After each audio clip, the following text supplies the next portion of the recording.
Cela s'est produit en moins de 5 secondes. 5 secondes qui allaient tout changer. Une seconde, la mascotte souriait et agitait la main vers un groupe de tout petits rieurs juste à côté du château gonflable. La suivante, Blitz, un berger allemand retraité du K9, réputé pour son calme exemplaire, rompit sa laisse, bondit en avant et referma ses mâchoires sur le bras bleu pelucheux de cette gigantesque mascotte souriante, un écureuil géant en costume. Le cri d'une mère éclata, une pluie de pop-corn jaillit, un gobelet glacé s'écrasa au sol, et au milieu du chaos, l'agente Jenna Hartley, ancienne maître chien et désormais assignée aux relations publiques du département, luttait pour maîtriser son ancien partenaire. Blitz ne mordait pas comme lors des exercices. Ce n'était pas un entraînement. Ce n'était pas un coup de folie. C'était chirurgical, ciblé, délibéré. L'homme dans le costume recula en titubant, une plainte aiguë s'échappant à travers la grosse tête en mousse.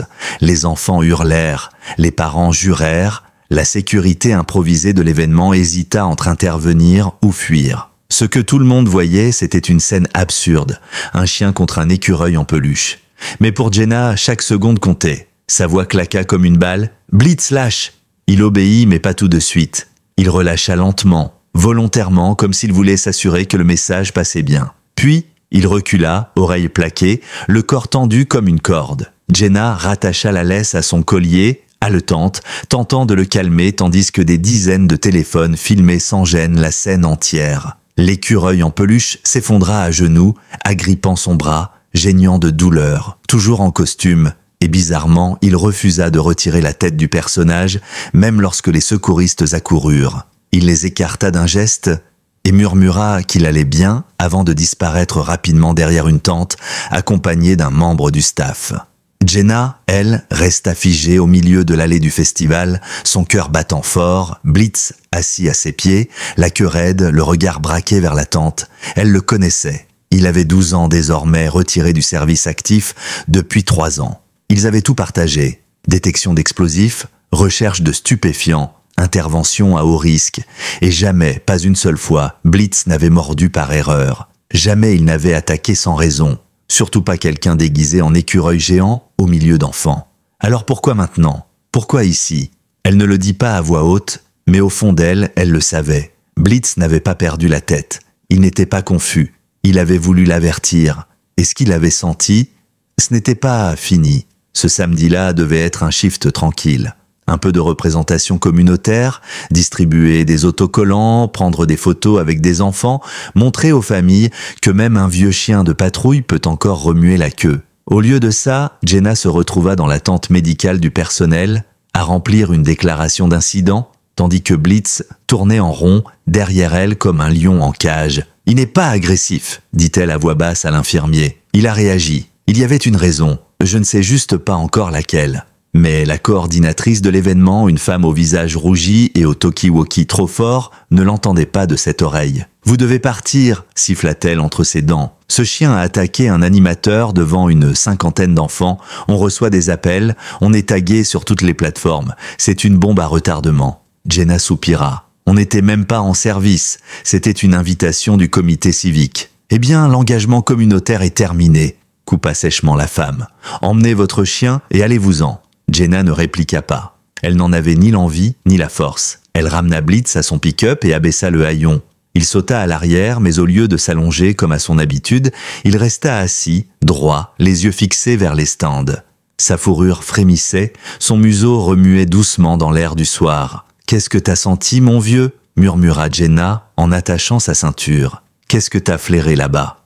Cette nuit-là, elle ne dormit pas. Les images tournaient en boucle dans sa tête. Le moment où Blitz avait rompu la laisse, la précision de son attaque, la manière dont il avait fixé cet écureuil géant comme une cible en pleine mission. Vers minuit, elle alluma son ordinateur portable et consulta la liste des prestataires de l'événement. Structure gonflable, stand de hot-dog, peinture sur visage, mini-ferme.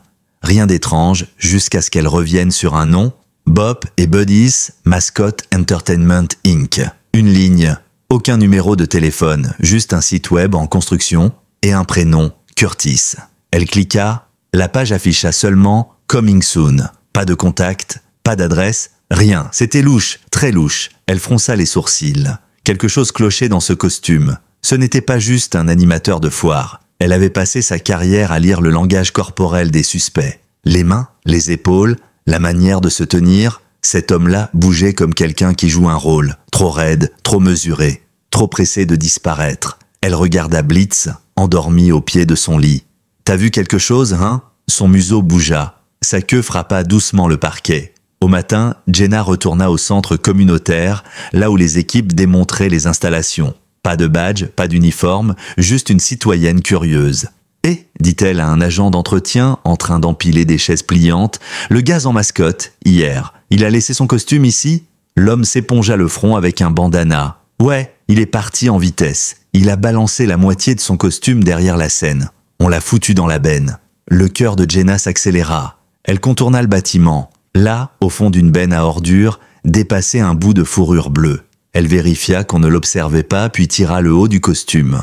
Une odeur étrange s'en échappa. Pas de la sueur, pas du tissu, quelque chose de plus chimique. Blitz, resté dans le camion, se mit à grogner bas. Jenna ouvrit la portière. « Viens, garçon !» Il bondit et fonça droit vers le costume, le flairant, poils hérissés. Il grogna encore, non pas par agressivité, mais par alerte. Jenna retourna le costume. Juste de la mousse, de la peluche, jusqu'à ce que ses doigts sentent quelque chose de dur cousu dans la doublure. Une petite pochette zippée dissimulée dans le rembourrage du ventre. Vide. Mais l'odeur s'intensifiait. Pas de la transpiration, pas du plastique. Quelque chose comme un solvant, un tranquillisant, ou pire. Jenna resta là, immobile, le cœur battant, Blitz à ses pieds, rigide, scrutant l'horizon. Ce n'était pas juste une morsure de chien bizarre. C'était le début de quelque chose de bien plus sombre. Et Blitz venait de tirer le premier fil. Jenna remonta dans son pick-up avec le costume roulé dans un sac poubelle noir qu'elle avait gardé dans le coffre. Elle ne voulait pas attirer l'attention, pas encore, il lui fallait du temps, de l'espace pour comprendre à quoi elle avait affaire. Tandis qu'elle conduisait à travers les rues tranquilles de Dunsbury, elle jeta un coup d'œil à Blitz dans le rétroviseur. Le vieux berger allemand était resté assis, raide, son regard fixé droit devant lui, comme s'il s'attendait à voir surgir quelque chose de l'ombre. Elle sentit ses doigts trembler légèrement sur le volant. Il avait flairé quelque chose que personne d'autre n'avait perçu, et maintenant, c'était à elle de comprendre quoi. De retour dans sa maison, en bordure de la ville, Jenna étala le costume sur sa table de cuisine, après avoir enfilé une paire de gants en latex. Elle retourna chaque couture, chaque pli, inspecta le rembourrage, la doublure, le col, rien d'autre que cette seule pochette cachée dans l'abdomen. Mais une odeur persistait, âcre, chimique, presque désinfectante. Elle se frotta les tempes. Ce genre de choses, ça n'arrivait pas dans les manuels de police. Elle alluma son ordinateur portable, ouvrit un onglet privé et tapa des mots qui n'auraient jamais dû coexister dans un moteur de recherche, résidus de chloroforme, costume, enfant, événement public. Puis, jouets en peluche, plus cétamine, plus disparition d'enfants. Des dizaines de blogs conspirationnistes s'affichèrent. Mais, enterré sous les théories douteuses, un article attira son attention. Un rapport vieux de 2 ans venant du Kansas. Lors d'une fête d'anniversaire dans un parc, un homme déguisé en mascotte avait été arrêté. Les forces de l'ordre avaient découvert des seringues dissimulées dans son costume. Il avait plaidé coupable pour possession illégale de substances, mais n'avait jamais avoué l'intention. Aucun enfant n'avait été blessé. Mais l'affaire enterrée ressemblait trop à celle qu'elle tenait entre ses mains pour qu'elle puisse l'ignorer. Jenna ferma les yeux. Elle avait vu beaucoup de choses dans sa carrière, des scènes de crime, des suspects menteurs, des cas tordus, mais jamais ça. Un homme dans un costume d'écureuil, au milieu d'enfants innocents, avec une poche secrète imprégnée de produits chimiques. Non, ce n'était pas un hasard. Et Blitz ne se serait pas lancé sans raison. Elle attrapa son téléphone et appela Eric Vaughn, son ancien coéquipier, maintenant agent fédéral au sein d'une task force dédiée à l'exploitation infantile. Lorsqu'il décrocha, il n'eut pas besoin d'un long discours. « Tu travailles pas ce dossier, Jenna », dit-il calmement après l'avoir écouté. « T'es même plus en service. »« Je sais, répondit-elle. Je te demande pas d'ouvrir une enquête. Je veux juste savoir si t'as déjà vu quelque chose comme ça. Des mascottes, des événements publics et des enfants qui disparaissent. » Un silence s'installa à l'autre bout du fil. Puis, « Je peux pas tout te dire, mais oui, c'est un truc. Et ça prend de l'ampleur. » Jenna sentit sa gorge se nouer. « Tu penses que c'est que je suis parano ?»« Non, répondit Eric. Je pense que tu viens de mettre les pieds dans quelque chose de bien plus grand que ce que tu crois. » Elle regarda Blitz, toujours allongée près de la fenêtre, les yeux ouverts, suivant chaque mouvement avec la même intensité qu'un chien encore en mission. « Alors aide-moi » murmura-t-elle, officiellement ou pas. Plus tard dans la journée, elle se rendit au petit poste de la shérif à l'extérieur de Dunsbury. Pas pour déposer plainte, ni même pour remuer la poussière, juste pour sonder l'atmosphère. Sur le parking, elle tomba sur la lieutenante Rachel Dean, l'une des rares à avoir travaillé avec elle et Blitz dans l'unité cynophile. « Je m'attendais pas à te revoir de si tôt », dit Rachel en ôtant ses lunettes de soleil. « Le département est pas trop ravi de l'affaire du festival. » Jenna haussa les épaules. « Je suis pas venue me battre, juste poser des questions. » Rachel jeta un coup d'œil au sac de sport que Jenna tenait dans sa main. Assez curieuse pour ramener un sac qui sent l'ammoniac, Jenna hésita puis ouvrit partiellement le sac pour dévoiler la tête pliée du costume bleu. Rachel recula d'un pas. « Tu l'as gardé ?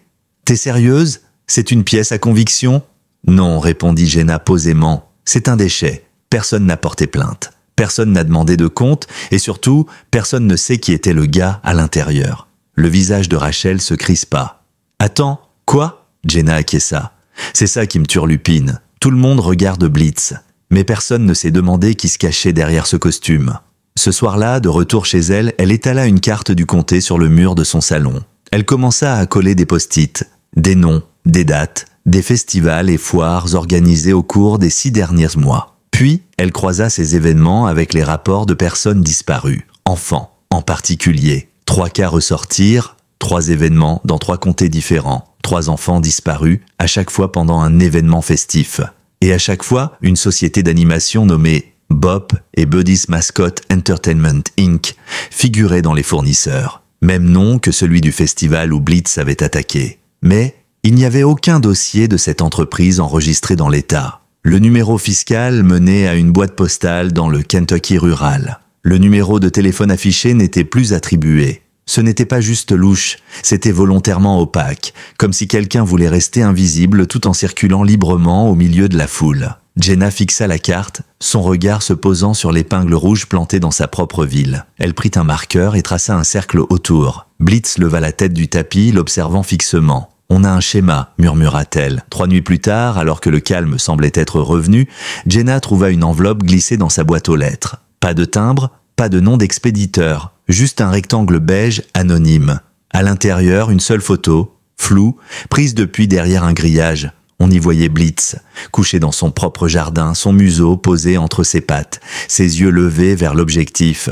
Quelqu'un avait encerclé sa tête en rouge, au stylo, pas de mots, pas de menace écrite. Juste cette image silencieuse mais criante de sens. Le cœur de Jenna rata un battement. Elle referma brutalement la porte, verrouilla chaque serrure, tira tous les rideaux. Puis, nous sans réfléchir, elle fonça vers son coffre-fort, tourna les molettes et sortit son Glock. Blitz, éveillé, la suivait pièce par pièce, sans un bruit, les oreilles levées, les pas légers mais précis. Quelqu'un savait, quelqu'un l'avait vu, et maintenant, ce quelqu'un lui envoyait un avertissement. Cette nuit-là, elle ne dormit pas. Au lieu de ça, elle passa en revue les images de ses caméras de sécurité. Mais toutes les vidéos des dernières 24 heures avaient été effacées. Ou corrompus, fichiers inaccessibles, comme si on avait anticipé sa réaction, comme si on l'observait depuis plus longtemps qu'elle ne voulait l'admettre. Ils étaient de prudents, organisés, mais ils avaient commis une erreur, ils avaient sous-estimé le chien. Le lendemain matin, Jenna constata que Blitz refusait de manger. Son museau était sec, ses mouvements plus lents, mais ses yeux, eux, étaient toujours aussi vifs. Elle s'agenouilla devant lui et lui caressa doucement les oreilles. « Tu es encore là, mon vieux ?» Blitz pressa son front contre sa main et émit un petit grognement tendre. Elle soupira. « T'as déjà trouvé le premier indice ? Maintenant, faut qu'on suive la piste jusqu'au bout. » Elle retourna à son bureau improvisé, ouvrit son calendrier local et trouva ce qu'elle cherchait. Un autre événement familial prévu dans le comté voisin le week-end suivant. Une foire automnale, même genre d'organisation, même ambiance, et surtout, même société d'animation annoncée. Bop and Buddy's Mascot Entertainment Inc. Encore une fois, cette fois, elle n'irait pas en simple invitée. Elle ne ferait plus que réagir. Elle allait observer, préparer, enregistrer. Elle allait entrer dans la gueule du loup avec Blitz à ses côtés et les yeux grands ouverts. Samedi matin, la brume planait bas sur les champs qui entouraient les terrains du Harvest Carnival de Whitemoor. L'air avait ce silence étrange, presque pesant, comme si la journée entière retenait son souffle. Jenna gara son pick-up derrière un hangar de service loin du parking principal. Elle jeta un œil à Blitz, assis à l'arrière. Il portait son ancien harnais K9, usé mais solide, et son regard balayait l'horizon à travers la vitre. Il ne remuait pas la queue, il attendait, prêt. « Reste alerte, mon garçon », murmura-t-elle en ajustant sa casquette. « Cette fois, c'est nous qui regardons. » L'événement semblait modeste. Stands de citrouille, balades en charrette, jeux de tir à la corde, peinture sur citrouille, mais en scrutant le plan imprimé des exposants, Jenna repéra exactement ce qu'elle cherchait. Bop & Buddy's Mascots avait réservé un stand sur la grande allée principale, juste à côté de la tente des ballons.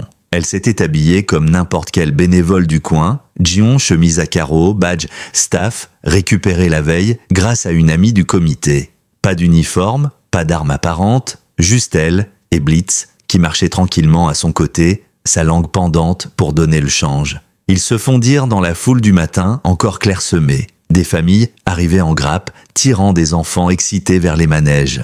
Jenna marcha jusqu'à la tente d'accueil et feignit de vérifier une liste. Sur un tableau blanc, elle repéra l'inscription « 11h, parade des enfants avec Teddy l'ours et Lila l'agneau, présenté par Bop & Buddy's Mascots ». 2 personnages, même société. Mais ce qui l'alerta vraiment, c'est qu'aucun autre groupe n'était aussi discret. Chaque autre stand avait des noms, des contacts, des réseaux sociaux. Bop & Buddy's, rien, un email générique et un numéro de téléphone étrange, 5550042. Info à n'en pas douter. Elle prit discrètement une photo. À 10h53, les mascottes sortirent de derrière un rideau en toile non loin de la tente des contes pour enfants. Un ours marron aux poils ternes, trop grand pour lui, et une agnelle rose aux nœuds fluo. Le genre de personnage qui attirant les câlins des enfants et désarme les adultes. Ils saluèrent en cadence, entourés de bulles et de musique joyeuse. Jenna sentit ses épaules se tendre. Blitz aussi. Il ralentit, son museau s'éleva légèrement, ses oreilles pivotèrent. Il ne regardait pas les costumes. Il fixait la personne dans le costume de l'ours. Il avait reconnu quelque chose. Jenna se pencha et souffla « Reste près de moi ». Ils les suivirent à distance à travers la zone des tout-petits. Les mascottes distribuaient des bonbons, posaient pour des photos, tapotaient des têtes blondes, les parents riaient, les enfants couraient, insouciants. Mais Jenna ne regardait que les mains. Les gants bougeaient bizarrement. Trop raide, trop détaché du corps. Et à un moment, l'ours s'accroupit près d'un enfant pour une photo. Mais son mouvement n'avait rien de doux. Il agrippa le petit bras du gamin avec trop de fermeté. Pas comme un animateur, comme quelqu'un qui contrôle. Blitz grogna très bas. Jenna sentit son cœur cogner. Elle ouvrit discrètement son sac et enclencha la GoPro fixée à la sangle. Ils poursuivirent leur surveillance, avançant doucement jusqu'à l'entrée du labyrinthe de maïs. Et là, elle le vit. Un van noir garé à l'écart à l'extérieur de la zone de stationnement. Pas d'autocollant, vitres teintées, aucune plaque visible. Son sang se glaça. C'était le même type de véhicule que celui décrit dans le dossier de l'enfant disparu du comté de Roland. Ce n'était plus une hypothèse, c'était une opération. Et elle était au cœur de leur terrain de jeu. Les mascottes poursuivaient leur ronde, toujours souriantes, toujours exagérément joyeuses. Une fois leur prestation terminée, elles se replièrent derrière la grande tente des spectacles pour enfants, comme si de rien n'était. Jenna attendit quelques secondes, scannant les environs. Pas de sécurité visible, pas de personnel dans les parages, personne pour poser des questions. Elle contourna discrètement la tente et s'approcha du coin réservé aux animateurs. Derrière le rideau, une simple table pliante, 2 bouteilles d'eau à moitié entamées, les têtes de costumes posées sur des caisses en plastique. Mais aucun signe des individus. Le silence régnait. Elle tendit l'oreille. Derrière la remorque blanche, accolée à la tente, un léger bruit, un frottement, un bruissement, presque imperceptible. Elle s'approcha à pas feutrés. La porte de la remorque était cadenassée mais mal fermée. Blitz, collé à elle, reniflait fébrilement la jointure. Son corps tendu, sa queue figée, ses oreilles pointées vers l'avant. Il avait entendu aussi. Le bruit se répéta. Un choc, léger mais distinct, comme si quelque chose ou quelqu'un venait de heurter une paroi. Jenna retourna à son pick-up, attrapa un démon de pneus sous le siège passager et revint rapidement. Elle enfonça l'outil sous la poignée et fit levier d'un coup sec. Le cadenas sauta. La porte s'ouvrit brusquement dans un souffle d'air chaud, moite. À l'intérieur, des cartons de costumes, des caisses fermées, un mini réfrigérateur bourdonnant. Et derrière une bâche noire suspendue, un mouvement. Jenna écarta le tissu. Là, recroquevillée dans un coin, les yeux à moitié ouverts, une petite fille. Couverte d'un pull trop grand, pieds nus, les poignets entourés d'un ruban adhésif, une fine bavette chirurgicale sur la bouche. Elle ne pleurait pas, elle ne criait pas. Elle était ailleurs, comme endormie ou droguée. Jenna sentit sa gorge se nouer. Blitz s'avança à pas de loup, rampa doucement vers elle, puis posa délicatement son museau contre sa main. La fillette sursauta puis se figea. Blitz gémit doucement, comme pour dire « Tu es en sécurité maintenant ». Jenna arracha le ruban de ses poignets et la prit doucement dans ses bras. Elle pesait à peine plus qu'un sac de farine. « Ça va aller, chérie, t'es en sécurité maintenant », murmura-t-elle en la couvrant de sa veste. Mais dans sa tête, tout s'emballait. Ce n'était pas une fugue, ce n'était pas un accident, c'était un enlèvement, planifié, déguisé. Elle courut jusqu'à son camion, verrouilla les portes dès qu'elles furent à l'intérieur et composa le 911. Sa voix tremblait à peine. « Ici l'ancienne agente Jenna Hartley. Je viens de retrouver une enfant disparue. Elle était retenue dans une remorque derrière la foire de Whitemoor. Le suspect est probablement déguisé en mascotte. Il pourrait être armé. Je demande une intervention immédiate. » La fillette, encore dans ses bras, finit par articuler dans un souffle à peine audible. « Je m'appelle Ellie. » Jenna la serra plus fort. « Je vais veiller sur toi, Ellie. Tu es en sécurité maintenant. » Elle leva les yeux vers le miroir. Blitz était assis à l'arrière, le regard vissé sur la tente des mascottes, prêt, tendu, attentif. Les sirènes arrivèrent moins de 10 minutes plus tard. La police locale envahit le terrain, les lumières rouges et bleues perçant l'air de la fête. La foule fut évacuée en urgence. Le van noir était vide. Le conducteur avait disparu. Mais un homme en costume d'ours fut arrêté près des toilettes portables, en train de jeter son déguisement dans un bidon métallique en feu. Il portait une fausse carte d'identité, un vieux téléphone prépayé et un sac rempli de bonbons étiquetés sans allergènes. Tous trafiqués. Son vrai nom ?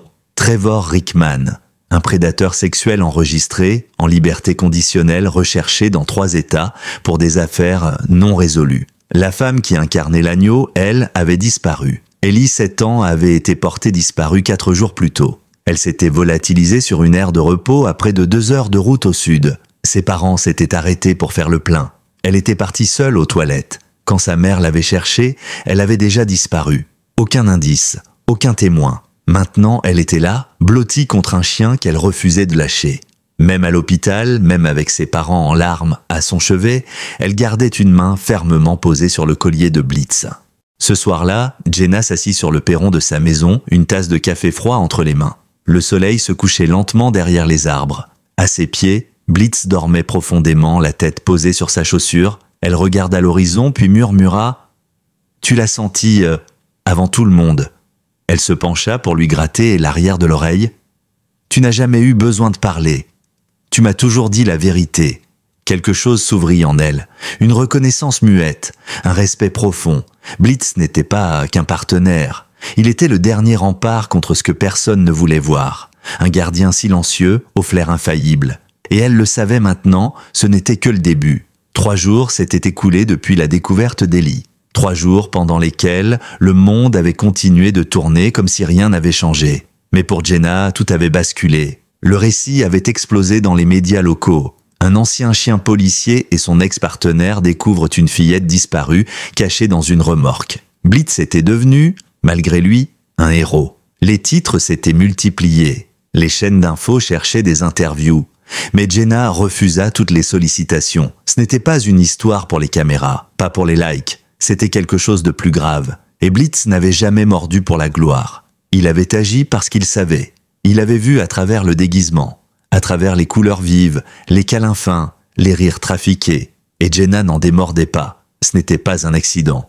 Ellie n'était pas une cible choisie au hasard. Cette prise, cette mise en scène, tout cela avait été minutieusement orchestré. Et Blitz avait perçu le mensonge dans sa forme la plus pure. Mais quelque chose la hantait encore. Pourquoi ce carnaval, ce jour-là? Pourquoi Ellie? Et surtout, pourquoi autant de discrétion dans cette mise en scène? Un faux nom, un faux site internet, un faux numéro, et personne pour poser de questions. Elle avait l'impression d'avoir soulevé un coin de voile et ce qu'elle entrevoyait en dessous n'était que l'ombre d'une structure plus vaste. Ce matin-là, son téléphone vibra. Eric Vaughn. Elle décrocha immédiatement. « J'ai fait vérifier la plaque du van », dit-il d'un ton grave. « Le véhicule a été signalé volé il y a 2 semaines à Greenfield, Tennessee. Cela collait parfaitement avec la disparition d'Ellie. Et l'homme qu'on a arrêté, Rickman, il a refusé de parler. Mais ses empreintes sont ressorties dans 3 dossiers ouverts. Utah, Missouri, Arkansas, 3 enfants disparus. Jenna ferma les yeux, sa mâchoire se crispa. Il travaille pas seul. Non. Et à ce stade, ça ressemble plus à une logistique testée et approuvée qu'à une simple série d'opportunités. Cette nuit-là, Jenna étala tous ses documents sur le sol de son salon. Photos, cartes, post-it, flyers, dossiers d'événements, notes griffonnées sur des coins de serviettes. Elle fixa longuement les punaises colorées plantées dans sa carte murale. Chaque rouge représentait un enfant disparu lors d'un événement public. Chaque jaune, une présence confirmée de Bop et Buddy Mascots. Chaque bleu, un rapport mentionnant la présence de substances comme du chloroforme ou de la cétamine. Les épingles formaient une sorte de spirale étrange presque géométrique, comme une boucle volontaire. Elle recula de quelques pas, ses bras croisés sur sa poitrine. Aucun de ces événements n'était distant de plus de 300 kilomètres les uns des autres. Ce n'était pas un hasard. C'était un itinéraire, une tournée, des arrêts sélectionnés, des cibles repérées à l'avance, et partout,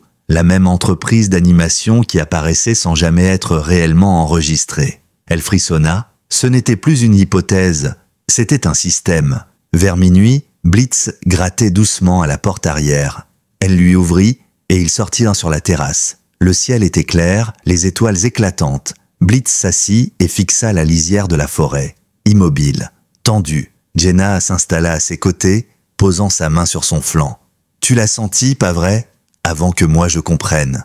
Blitz leva brièvement les yeux vers elle, puis les reporta vers les arbres. Une présence invisible semblait tapie là-bas dans l'obscurité.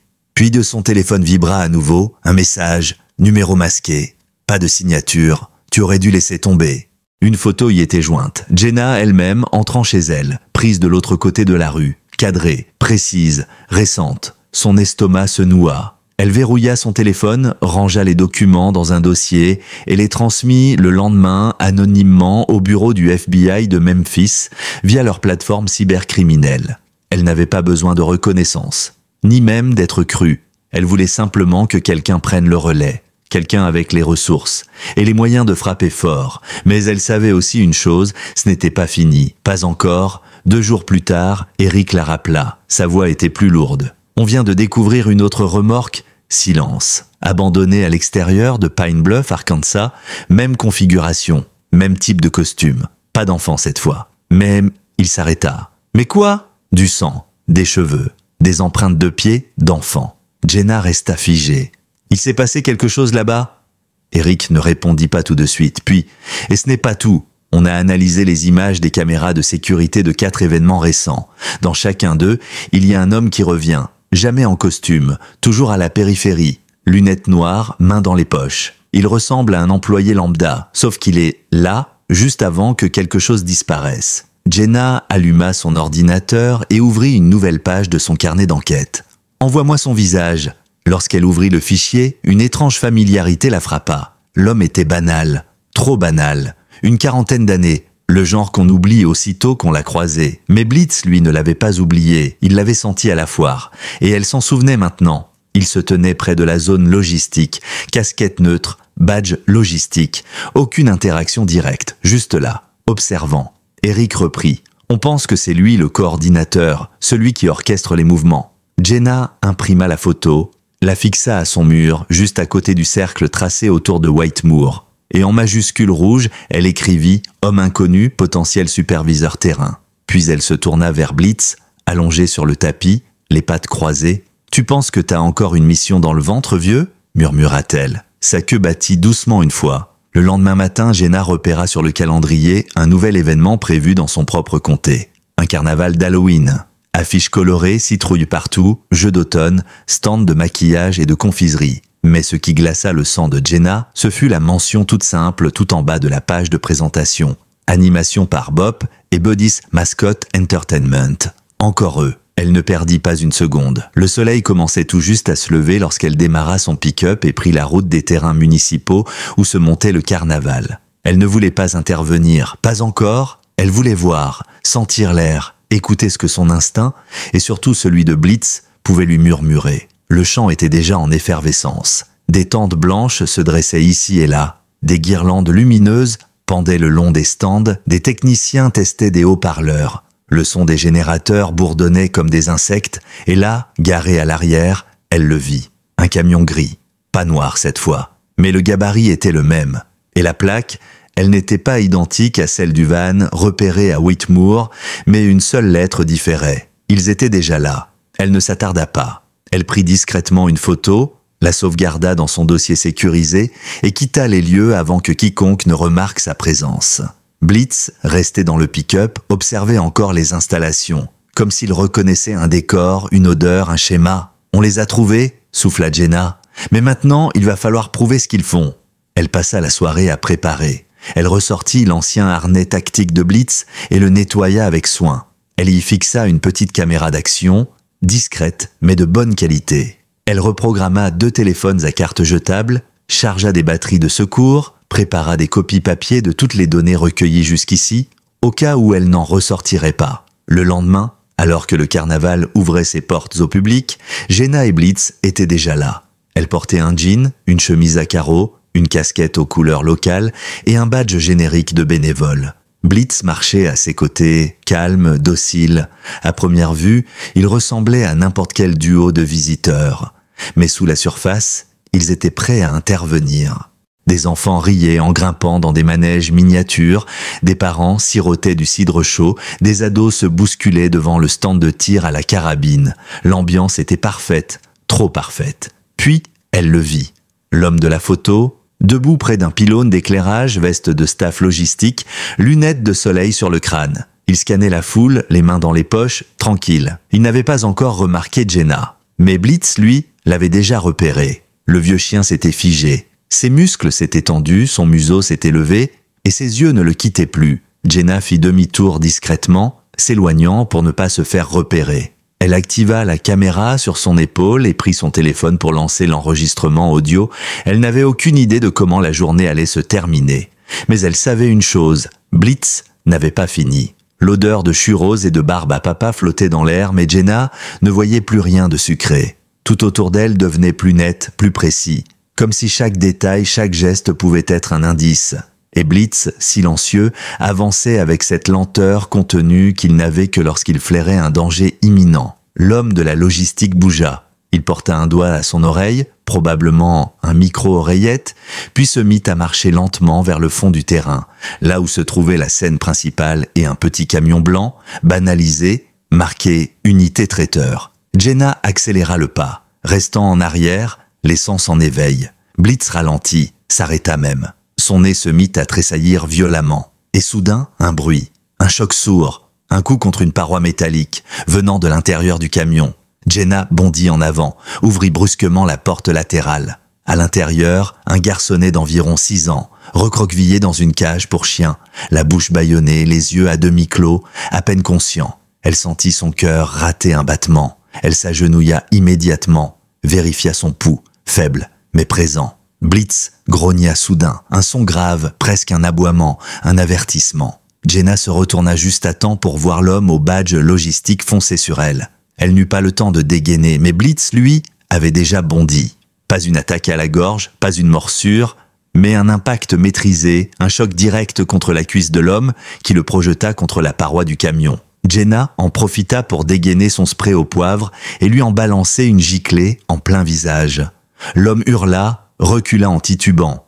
Jenna attrapa le petit garçon et le couvrit avec sa veste. « Blitz, au pied !» cria-t-elle. Le chien revint immédiatement à ses côtés, toujours sur ses gardes. Elle dégaina son téléphone de secours, activa la caméra. Tout le monde doit voir ça. 2 minutes plus tard, la sécurité du carnaval arriva. Trop tard pour intervenir, mais suffisamment vite pour le maîtriser. L'homme, aveuglé par le spray, hurlait, insultait, se débattait. On trouva sur lui une fausse pièce d'identité, un téléphone jetable et un sac rempli de bonbons modifiés et d'objets pour sécuriser les enfants anxieux. Le garçon fut transporté à l'unité médicale. Il s'appelait Noé, disparu depuis 3 nuits d'un camping au nord de l'État. On avait pensé à une noyade, on avait fouillé les bois, mais il n'avait jamais quitté le circuit.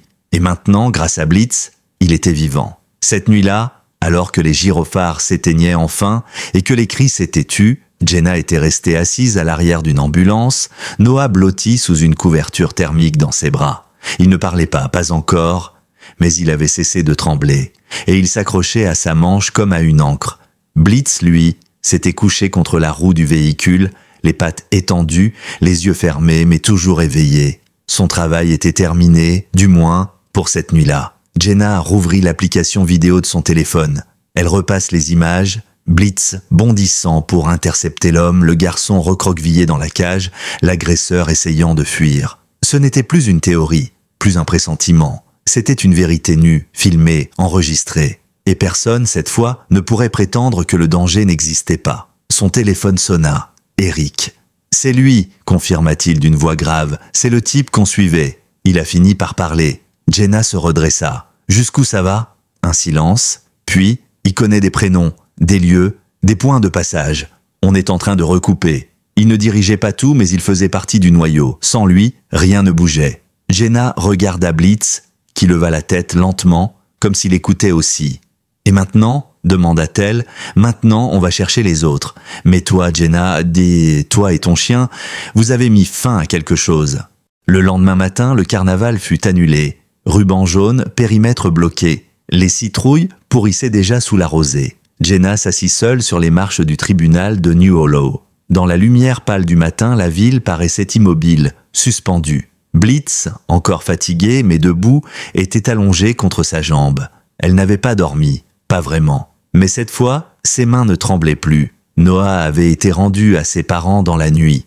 Ils avaient fondu en larmes. Et ce qui avait failli être un cauchemar sans fin s'était terminé. Grâce à un vieux chien qui n'avait pas oublié comment sentir la peur, même quand elle portait un masque souriant. Ellie, la fillette retrouvée quelques jours plus tôt, avait commencé à parler, des mots simples, hachés, mais assez pour décrire ce qu'elle avait vu, ce qu'elle avait entendu. Et tous les éléments coïncidaient, les schémas, les dates, les mouvements, le lien entre les enfants disparus, les événements communautaires et cette société fantôme qui servait de façade. Jenna se leva, elle avait fait sa part, mais elle savait aussi que tout n'était pas terminé. Plus tard dans la journée, elle entra dans le commissariat, pas pour reprendre son insigne, ni pour revendiquer quoi que ce soit. Elle avait juste une mallette pleine de documents, de relevés, de fichiers audio, de photos, de témoignages et une seule demande. Si cette entreprise tente de revenir dans un seul comté de cet État, dit-elle au chef, vous les arrêtez avant même que les piquets de tente ne soient au planté. Il acquiesça. Et cette fois, elle sut qu'il tiendrait parole. Quelques jours plus tard, la famille de Noah invita Jenna et Blitz à une petite réception dans leur jardin. Rien de médiatisé. Juste des voisins, des enfants, quelques chaises pliantes et une banderole dessinée à la main avec des crayons de couleur « Merci Blitz ». Il n'y avait pas de caméra, pas de discours, juste des sourires. Et un chien qui recevait plus de morceaux de hot-dog qu'il n'en avait jamais eu. Jenna s'assit sur une vieille balancelle en bois et observa. Noah riait, il jetait une balle et Blitz la rapportait doucement en remuant la queue. Il ne sautait plus comme avant. Ses pattes étaient raides, son souffle plus court, mais ses yeux brillaient encore. Le petit garçon s'accroupit, murmura quelque chose à l'oreille du chien, puis l'enlaça comme s'il avait retrouvé un grand frère perdu. Et dans ce silence doré du crépuscule, Jenna sourit. Certains traumatismes ne guérissent pas en mots, mais parfois, il suffit d'une présence, d'une chaleur, d'un regard franc. Blitz n'avait jamais parlé, mais il avait toujours su. Alors qu'elle sirotait un café tiède, une voisine s'approcha timidement. « Comment avez-vous su ?» demanda-t-elle sincère. Jenna réfléchit un moment, puis répondit simplement « Je ne savais pas, mais lui, oui. » Un mois plus tard, l'hiver arriva plus tôt que prévu. Des plaques de givre tapissaient les toits à l'aube et un voile blanc se formait chaque matin sur l'eau du bassin dans le jardin de Jenna. Les journées raccourcissaient, le monde ralentissait. Blitz, lui, semblait apprécier cette tranquillité. Il passait ses après-midi allongé sous le porche, les pattes croisées, la tête reposant sur une couverture en laine écossaise que Jenna avait pliée spécialement pour lui. Il ne courait plus, il ne bondissait plus comme avant, mais il observait encore, avec cette même intensité, ce regard fixe, profond, presque humain, le regard d'un être qui avait vu ce que d'autres n'avaient même pas su percevoir. Ce matin-là, Jenna sortit avec 2 tasses de café, l'une pour elle et l'autre, juste pour la chaleur entre ses mains. Elle s'assit près de Blitz, qui leva les yeux lentement, comme pour dire « encore un jour ». Elle sourit. « T'es prêt à te reposer pour de bon ?» murmura-t-elle. Blitz ne répondit pas, évidemment. Il n'avait jamais été bavard, mais son regard, lui, trahissait une fatigue noble, celle d'un guerrier qui a trop veillé, d'un soldat resté debout trop longtemps. Le procès approchait. Celui de Trevor Rickman, le logisticien, le recruteur, le maillon visible d'un réseau plus vaste. Il avait parlé, livré des noms, des méthodes, des lieux de rencontre, des systèmes de communication chiffrés, des connexions avec des sociétés écrans enregistrées dans 5 États. Grâce à ses aveux, la moitié de l'opération était tombée, et les autorités avaient reconnu que tout avait commencé par une simple morsure. Un vieux chien, un flair, un doute. La presse avait tenté de transformer Jenna et Blitz en symboles, mais elle avait décliné. Ce n'était pas une histoire pour la gloire. Blitz n'avait jamais été un héros de vitrine. C'était un partenaire, un outil de vérité. Un flair qui perçait les mensonges là où les humains ne voyaient qu'un sourire et des confettis. Lors du dernier débriefing avec les enquêteurs fédéraux, on avait voulu créditer Jenna de l'alerte initiale. Elle avait répondu sans détour « Ce n'est pas moi, c'est Blitz, il savait, bien avant moi ». Depuis, quelque chose avait changé dans l'esprit des gens. Les écoles invitaient Jenna pour parler aux enfants. Pas de violence, juste de prévention. Et Blitz était toujours là, allongé au pied de la scène, acceptant sans broncher les caresses maladroites de dizaines de petites mains. On l'appelait le chien qui voit derrière les masques. Une initiative fut même lancée par les parents d'Ellie et de Noah. Un fonds, Second Sang, en hommage au flair infaillible de Blitz. L'objectif, former d'anciens chiens policiers à de nouvelles missions, travailler avec les unités de recherche pour personnes disparues, sensibiliser les enfants dans les écoles, aider à la prévention dans les événements de masse. Blitz en devint l'ambassadeur. Il ne portait plus de gilet pare-balles, juste un harnais doux et un badge brodé avec son nom. Mais la vérité, c'est que ce rôle-là, il l'avait toujours joué. Depuis le début. Un après-midi, Jenna reçut une enveloppe dans sa boîte aux lettres. Petite, légère, pas de nom, pas de retour. À l'intérieur, une feuille pliée dessinée au crayon. Un enfant, une silhouette de chien géant. Une laisse entre les deux. En bas, écrit maladroitement « Merci de m'avoir sauvé. Ellie ». Jenna sentit quelque chose céder en elle. Elle resta longtemps debout devant son réfrigérateur, le dessin entre les mains. Puis, sans un mot, elle l'accrocha à l'aimant rouge, à côté d'une vieille photo de Blitz en uniforme.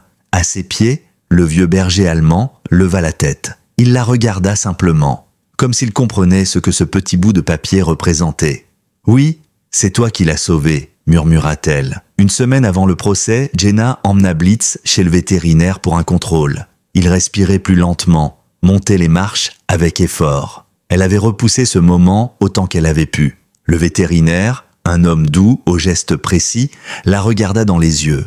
Il n'eut pas besoin de prononcer une longue phrase. « Il est temps de penser à le rendre confortable, Jenna. Son corps commence à lâcher, même si son esprit, lui, refuse encore. » Elle hocha la tête. Elle savait. Blitz n'était pas qu'un chien. Il avait été son bouclier, sa boussole, son partenaire dans les recoins les plus sombres de la société. Et elle ne le laisserait pas souffrir. Les jours qui suivirent furent silencieux, presque suspendus. Jenna ne travaillait plus. Elle ne sortait que pour l'essentiel. Le reste du temps, elle le passait à la maison, à marcher lentement dans les couloirs, à cuisiner du riz et du poulet pour Blitz, à le brosser avec précaution, à veiller sur lui comme on veille sur une flamme qui vacille. Elle le laissait dormir dans son lit à nouveau comme au début. La nuit, elle sentait son souffle chaud contre ses jambes. Chaque respiration lente, chaque soupir devenait précieux. Elle remit un vieux disque de jazz sur la platine. Pas pour lui, pas vraiment, mais parce que c'était ce qu'ils écoutaient après leur longue journée de service, quand la ville dormait et que seul restait éveillé. Un matin, elle lui proposa une dernière balade. Ils prirent la direction du sentier près de la rivière, celui qu'ils avaient sillonné des centaines de fois. Blitz avançait doucement, ses pattes frottant les feuilles mortes, son souffle plus court, mais son regard toujours ferme. Il s'arrêta à mi-chemin, leva la truffe, huma l'air froid chargé d'humus.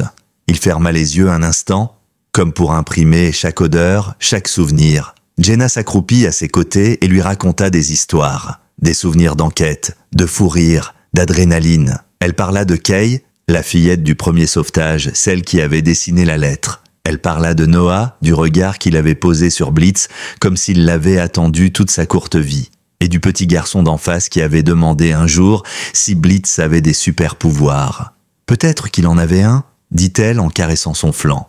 savoir voir ce que les autres refusent de regarder. Ce soir-là, Blitz s'endormit pour la dernière fois, sa tête reposant sur les genoux de Jenna, sous la lumière jaune du porche, là où ils avaient passé tant de soirs à surveiller la rue, même à la retraite. Elle resta là longtemps après que son souffle se soit arrêté. Elle ne pleura pas tout de suite, elle le tenait juste contre elle, comme on tient une part de soi qui s'efface. Le lendemain, elle l'enterra sous l'érable près de la clôture, là où il se postait chaque matin comme un vieux soldat de garde. Elle sculpta elle-même une pierre, une dalle simple, où elle grava « Blitz, partenaire, protecteur, toujours en alerte ». Des voisins passèrent, certains laissèrent des fleurs, d'autres ne dirent rien, mais leur regard en disait long. La mère de Kay envoya une version encadrée du dessin de sa fille.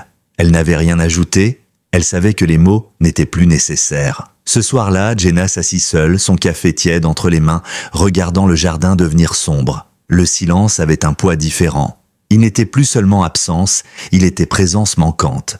Mais dans ce silence, il y avait aussi une forme de paix. Blitz avait fait ce que peu d'humains savent de faire. Il avait protégé les innocents. Il avait vu la vérité derrière les masques. Et il avait montré, à tous ceux qui avaient croisé sa route, qu'un chien loyal pouvait bouleverser le cours d'un cauchemar. Une semaine plus tard, Jenna entra dans la salle d'audience. Pas pour témoigner, pas pour se montrer, juste pour voir la fin. La salle était pleine, journalistes, familles, agents fédéraux. Au premier rang, les parents d'Ellie et de Noah. La juge prononça la peine, perpétuité, sans possibilité de libération. Pas un mot dans la salle, pas de cri, juste un souffle collectif. Et au fond, quelqu'un qui pleurait en silence. Jenna ne resta pas. Elle se leva et sortit sans un mot. Dehors, le soleil tapait doucement sur les marches du tribunal. Elle ferma les yeux une seconde. L'histoire de Blitz était déjà en train de se raconter. Elle allait continuer à être racontée. Chaque fois qu'un enfant s'approcherait d'un chien et dirait « C'est lui, le chien qui savait ». Les jours reprirent leur cours. Pas tout à fait les mêmes, pas tout à fait différents. Jenna continuait à vivre dans sa petite maison en bordure de New Hollow. Elle n'avait pas repris le service. Elle n'en ressentait ni le besoin, ni l'envie. Son combat avait pris une autre forme, moins visible, mais tout aussi nécessaire. Elle se rendait désormais régulièrement dans les refuges pour chiens.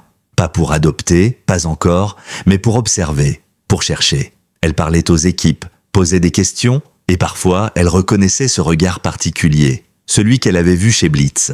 Un mélange de patience et d'alerte, de douceur et d'instinct. Elle aidait à former les bénévoles, à réadapter d'anciens chiens policiers, ceux qui avaient perdu leur uniforme mais pas leur utilité. Certains jours, elle était invitée dans des écoles locales. Les enfants l'écoutaient raconter l'histoire de Blitz. Ce n'était jamais une version effrayante, pas de détails sombres, juste l'essentiel. Un vieux chien qui avait senti qu'un enfant avait besoin d'aide et qui n'avait pas hésité à agir, même quand personne ne comprenait. Un jour, dans une classe de primaire, une petite fille leva timidement la main. « Madame Hartley, vous pensez que mon chien, Max, il saurait lui aussi si quelqu'un est méchant ?» Jenna sourit. « Seulement s'il écoute avec son cœur. » Les enfants hochèrent la tête. Certains prirent des notes, d'autres caressèrent des peluches. Et Jenna sentit, au fond d'elle, que quelque chose avait changé. Ce que Blitz avait déclenché dépassait leur duo. Il avait semé quelque chose, un doute salutaire, un réflexe nouveau. Et surtout, une leçon essentielle. Les monstres ne portent que pas toujours de cornes. Parfois, ils sourient à travers un costume de mascotte. Le programme Second Sound grandissait. Financé par des dons de famille, soutenu par des unités cynophiles à la retraite, il commençait à se déployer dans d'autres États. Des équipes de chiens et de maîtres spécialisées en détection de comportements anormaux dans les événements publics. On ne les appelait plus chiens policiers. On les appelait sentinelles. Blitz, bien que disparu, restait leur emblème.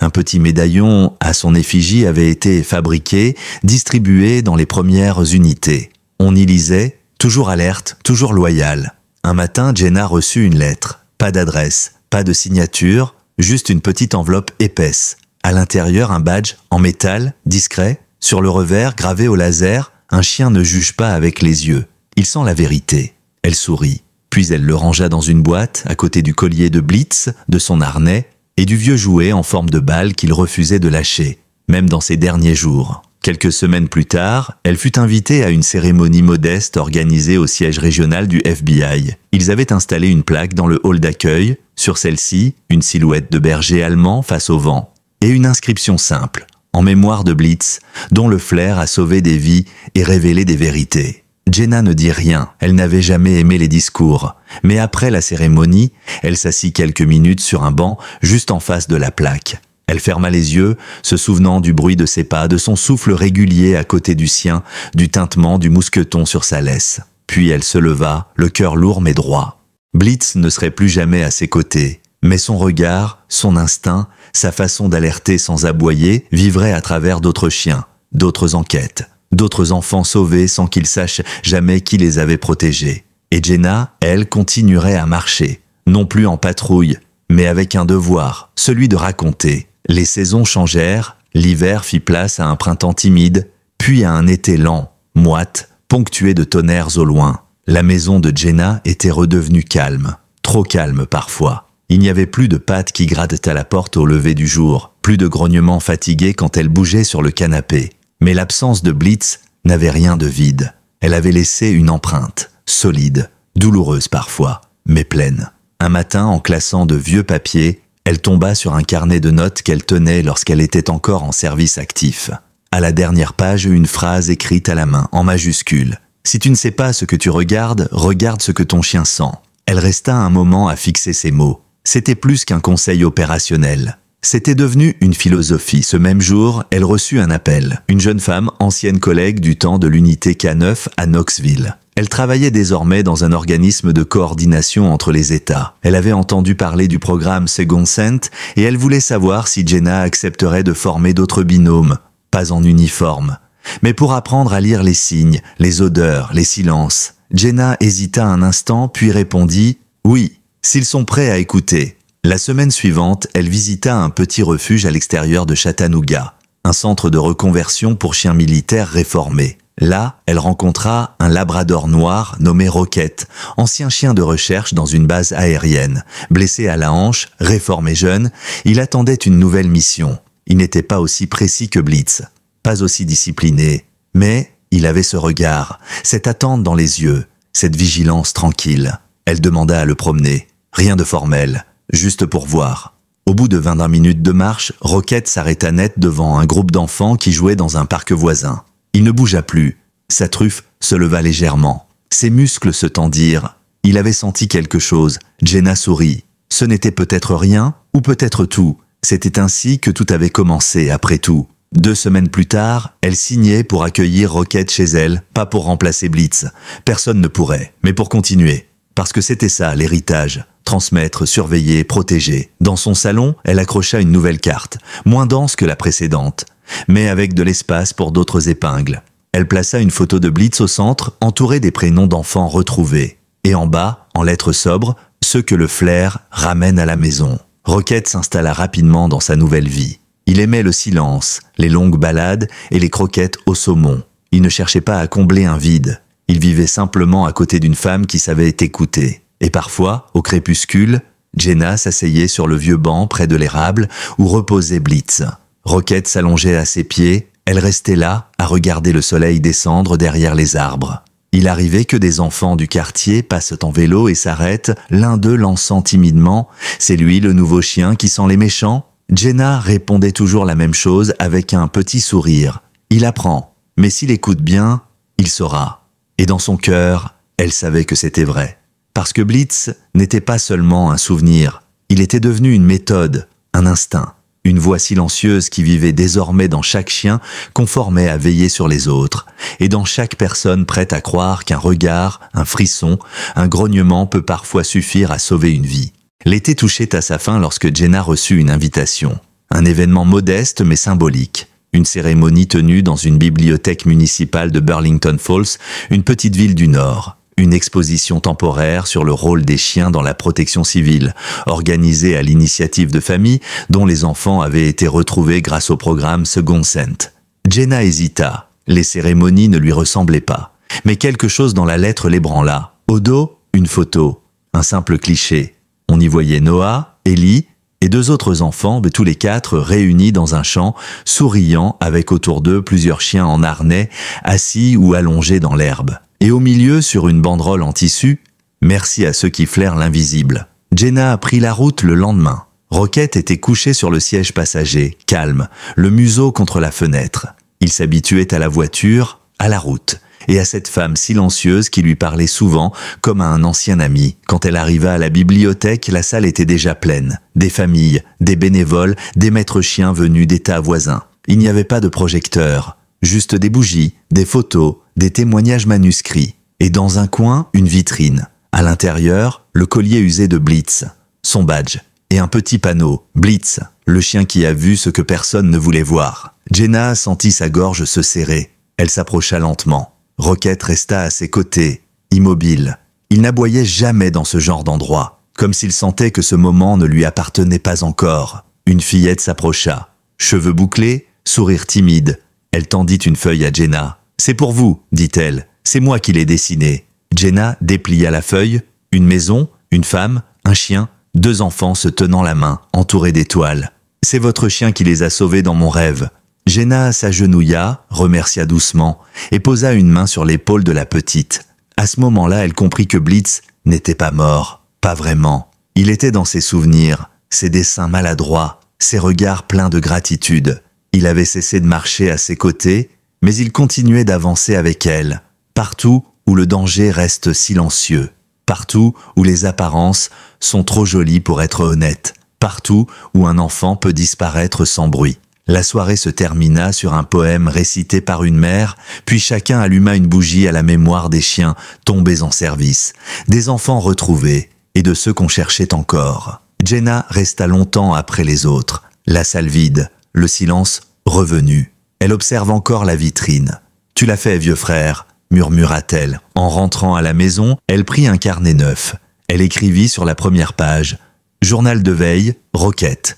Jour 1. Il a flairé un inconnu nerveux à la station-service. Rien d'anormal, mais il a levé la tête plus vite que moi. Bonne base. » Et elle sourit. Parce qu'au fond, c'était ça l'histoire. Pas celle d'un héros tombé, mais celle d'un chien qui, même parti, avait appris à d'autres à flairer ce que l'on ne dit pas, à reconnaître le danger derrière les déguisements, et à rester vigilant pour ceux qui ne le peuvent pas encore, et tant que cette vigilance continue, Blitz ne sera jamais vraiment parti.